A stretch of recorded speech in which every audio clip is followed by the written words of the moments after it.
नहमदुहु नुसल्ली अला रसूलिहिल करीम अम्मा बाद फ़अऊज़ु बिल्लाहि मिनश शैतानिर रजीम बिस्मिल्लाहिर रहमानिर रहीम अस्सलामु अलैकुम व रहमतुल्लाहि व बरकातुहू। आज हम सूरह बकरा की 286 आयतों को 9 सेक्शन में समझने की कोशिश करेंगे।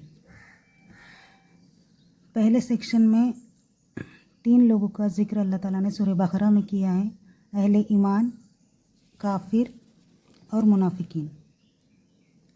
दूसरे सेक्शन में सूरह बकरा में आदम अलैहिस्सलाम का किस्सा बयान किया गया है, जिसमें शैतान ने आदम अलैहिस्सलाम को बहकाया।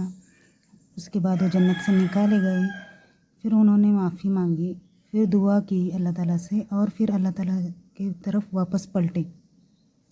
तीसरे सेक्शन में अल्लाह ताला ने सूरह बकरा में बनी इसराइल का जिक्र किया है, जो आयत नंबर 40 से लेकर 120 तक बनी इसराइल के बारे में बहुत बड़ी आयतों में उनका पूरा ज़िक्र किया है। अल्लाह ताला ने उनके ऊपर तमाम नियामतें अता की, फ़ज़ल अता किया। अल्लाह ताला ने इल्म दिया उनको। उनके ऊपर कई अंबिया आए, जिसमें से कई अंबिया को उन्होंने कत्ल किया। तमाम नियामतों को उन्होंने उसका गलत फ़ायदा उठाया और वो नाकामयाब रहे हर अपने इम्तिहान में।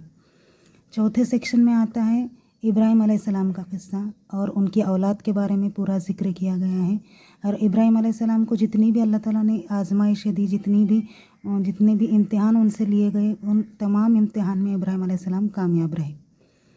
अब हम आते हैं आखिरी सेक्शन में, जो है कि 9वां सेक्शन है, जिसमें अल्लाह ताला ने जिसमें दुआ है आमनुर रसूलु बिमा उनज़िल इलैहि मिर रब्बिहि वल मुमिनून, जो यहाँ से शुरू होती है और फंसुरना अलल कौमिल काफिरीन पर ख़त्म होती है। ये एक इज्तिमाई दुआ है जो मोमिनीन अहले ईमान वालों की दुआ काफिर और मुनाफिकीन ना बनने के लिए, जैसे उसमें ज़िक्र है कि हम पर ऐसा बोझ न डालना जो पहले लोगों पर डाला और वो उठा न सके और मुनाफिकीन हो गए। अब हम आते हैं 8वें सेक्शन में।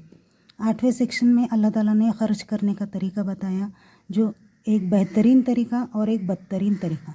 बेहतरीन तरीका यानी फ़ी सबीलिल्लाह ख़र्च करने का, और बदतरीन तरीका रिबा यानी किसी को लूट कर गरीब को या फिर किसी का माल हड़पना। ये जो बदतरीन तरीका बताया गया है, इसमें अल्लाह ताला ने बताया है कि हम लालच से कैसे बचें।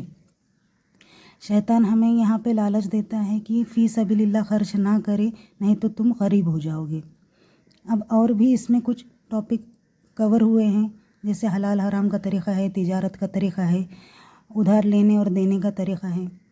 अब हम आते हैं 7वें सेक्शन पर। 7वें सेक्शन में अल्लाह ताला ने कुछ अहकाम हमको बताए, शरीयत नाजिल हुई यहाँ पे, जैसे रोज़ा है, ज़कात है, हज है, तलाक़ है, लड़ाई करने का तरीक़ा यानी किताल करने का तरीक़ा। ये 7वें सेक्शन में कवर हुआ है।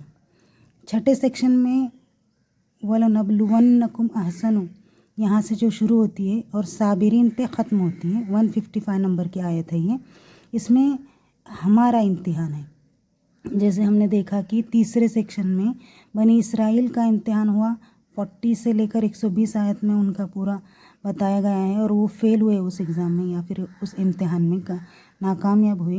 अब हमारा इम्तिहान है, हर उस तरीक़े से हमारा इम्तिहान होगा यहाँ पे, और हमें सब्र से काम लेना है।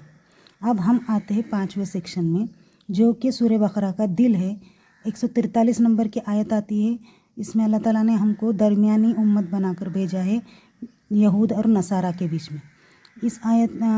यहाँ इस सेक्शन में किबला अव्वल हमारा जो मस्जिद अक्सा था, उसको खानाए काबा की तरफ मोड़ दिया गया, शिफ्ट कर दिया गया। तो इस तरह से ये 9 सेक्शन हम सूरह बकरा में अगर हम समझेंगे तो हमें सूरह बकरा पढ़ने में और समझने में बड़ी आसानी होगी। जज़ाकल्लाहु खैर।